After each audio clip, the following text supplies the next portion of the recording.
تو یہ لوگوں کی اپنی خواہشات ہیں، زبان پہ جو کہہ دیے لوگ وہی مان گئے۔ میں نے دیکھا ہے کہ بعض اوقات لوگ 1 گھنٹے کی تقریر سننے کے بعد بھی پھر بھی کہتے ہیں نہیں اصل ہمارے خاندان میں وہ واقعی منحوس ہے، فرق تو پڑتا ہے۔ جب اللہ کے محبوب نے کہہ دیا لا تیارہ، کوئی منحوس نہیں ہے، نہ دنوں میں منحوس، نہ ساعتوں میں منحوس، نہ افراد میں منحوس، ہمارے الو بھی منحوس نہیں ہے۔ تمہارے اندر کی برائیاں ہیں جو مجسم ہو کے تمہارے سامنے آتی ہیں، اس لیے کوئی منحوس نہیں۔ ہمارے والدین نے بچپن میں ہی ہمیں یہ باتیں اچھی طرح سے ازبر کروائیں اور ہماری تربیت اس طرح کی کہ ہم الحمدللہ کبھی بھی ذوف الاعتقادی کا شکار نہیں ہوئے۔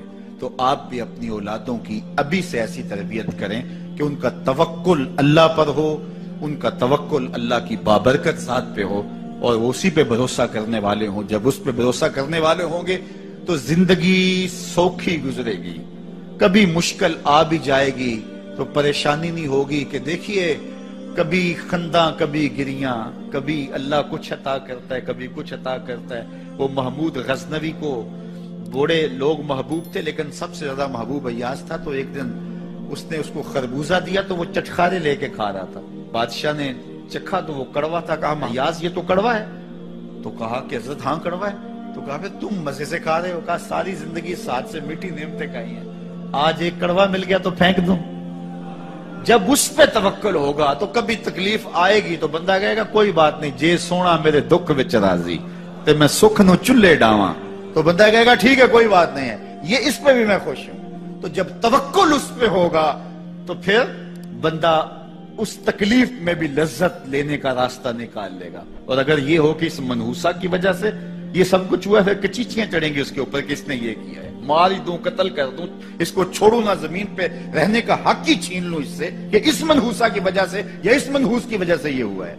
کوئی کسی کی وجہ سے نہیں ہوتا، یہ ہماری اپنی بدعمالیوں کی سزا ہے۔ اگر کوئی ہمیں نقصان در نقصان ہو رہا ہے تو توبہ کریں۔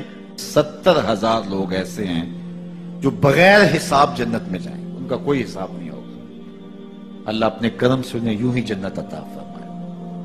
صحابہ نے عرض کی یا رسول اللہ صلی اللہ علیہ وسلم وہ کون ہے؟ تو آقا کریم نے شرف میں کانو لا یکتوون، یہ وہ لوگ ہیں جو اپنے جسم پہ داغ نہیں لگاتے، مخصوص نشان جسم پہ لگا لیتے ہیں، یہ فلاں بزرگ کی نشانی ہے، یہ فلاں جو ہے وہ شہید کی نشانی ہے۔ اللہ نے جب تمہیں سالم الاعضاء پیدا کیا ہے تو اپنے بدن کو تم کیوں نشانی، اس نے ساری نشانیاں لگائی ہیں، اس کی نشانیاں اتنی پکی ہیں کہ اس نشانیوں میں فرق بھی نہیں لگتا نا۔ یہ تمہارے انگوٹھے کی نشانی ہے، 6 ارب انسانوں کو لے آؤ اور نشان انگوٹھا لے آؤ، کسی ایک کا بھی نہیں ملے گا۔ یہ نشانی تمہارے رب نے لگائی۔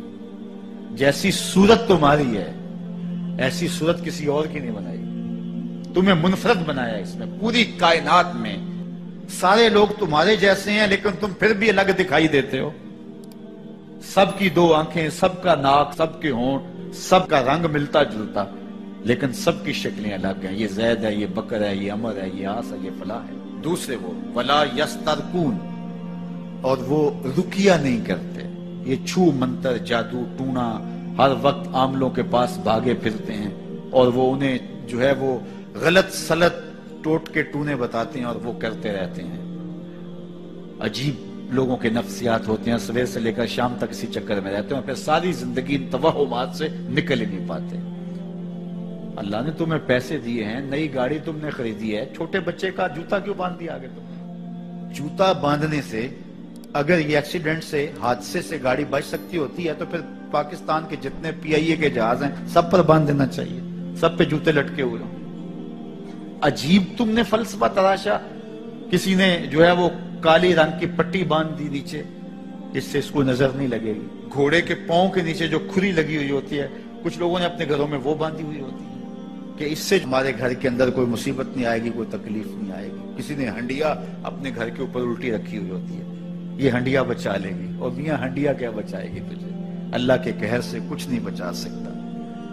جب تمہارے اوپر کوئی مصیبت نازل ہونی ہے تو کچھ نہیں بچا سکتا۔ اگر بچنا چاہتے ہو تو پھر اللہ سے استغفار کرو، اللہ تعالیٰ کی تسبیح کرو، اللہ کی تحلیل کرو، میرے حضور پہ درود پڑھو، پھر دیکھنا کہ مصیبتیں ٹلتی ہیں یا نہیں ٹلتی۔ تو یہ خام خواہ کے رکیے اور یہ عامل لوگ جو ہیں ان کا تو کام ہی یہی ہے. ان کا کام چلتا ہے لوگ ذوف الاعتقادی میں مبتلا رہے اور یہ کہہ دیتے ہیں کہ آپ کے خاندان میں ایک منحوس عورت ہے، یہ اس کا کیا ہوا ہے، تو کوئی نہ کوئی منحوس تو پہلے ہی انہوں نے طے کر رکھی ہوتی ہے، فوراً ذہن وہاں جا کلک ہو جاتا ہے.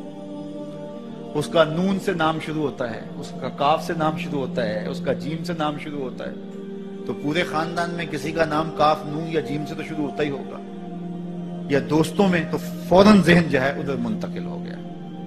اب یہ بابا جی نے بتا دیا ہے، ہاں اس نے یہ بات کی تھی، کچھ باتیں یاد آنے لگی، اس کاف سے شروع ہونے والے نام کے ساتھ نفرت پیدا ہو گئی. اس بابے نے نفرت کا کاروبار کیا ہے.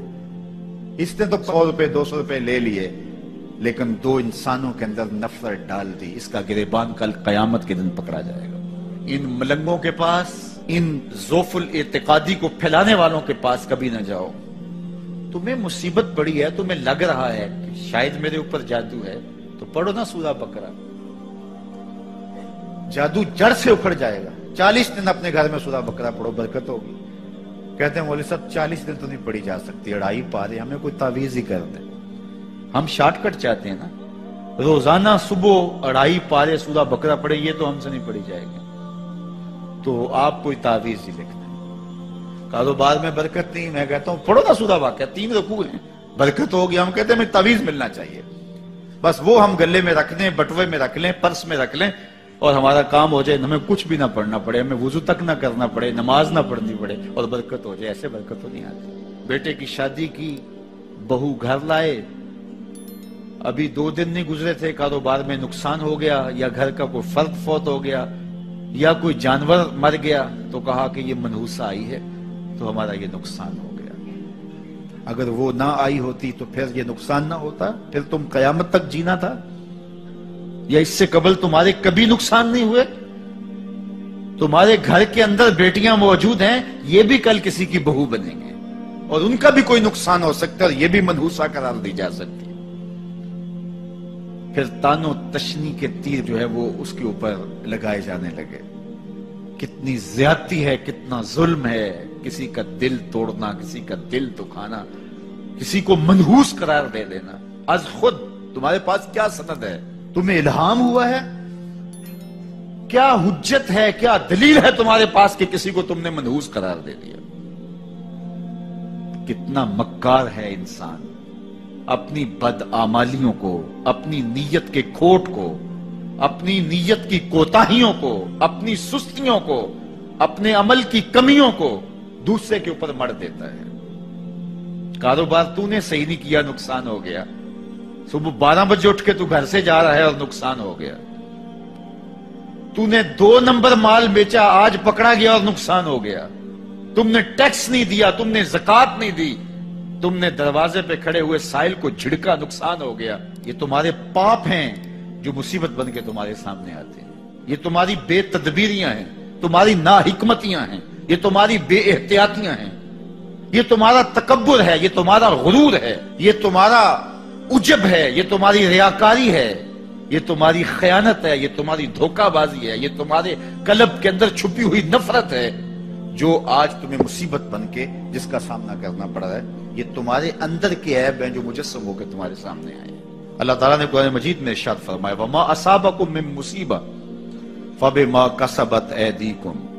جو تمہارے اوپر مصیبت آتی ہے وہ تمہاری اپنی کرتوتوں کی وجہ سے آتی ہے. بیماری آئی تمہارے پرہیز نہ کرنے کی وجہ سے آئی. بیماری آئی تمہارا زیادہ کھا لینے کی وجہ سے آئی. بیماری آئی تمہارا نامناسب غذا لینے کی وجہ سے آئی. بیماری آئی وقت پہ سوئے نہیں، وقت پہ اٹھے نہیں، تم نے کسی سے زیادتی کی. بیماری تمہاری بدعمالیوں کی سزا ہے. مصیبت کا آنا، تکلیف کا آنا تمہاری بدعمالیوں کی سزا ہے. اور منحوسہ یہ خاندان کی خاتون ہے. تو یہ دوسرے کے اوپر مڑ کے اپنی کوتاہی، اپنی غلطی دوسرے کے اوپر لگا دی اور اس کو منحوس قرار دے دیا. اگر کسی کا کام تمہیں دیکھ کر کے اچھا نہ ہو تو پھر تم بھی منحوس قرار پائے نا. اگر آج تم کسی کی بہن کو، کسی کی بیٹی کو منحوس قرار دیا ہے اور خاندان کے اندر اس کو منحوس مشہور کر دیا ہے، تو اگر کوئی یہ مشق تمہاری ماں پہ کرے،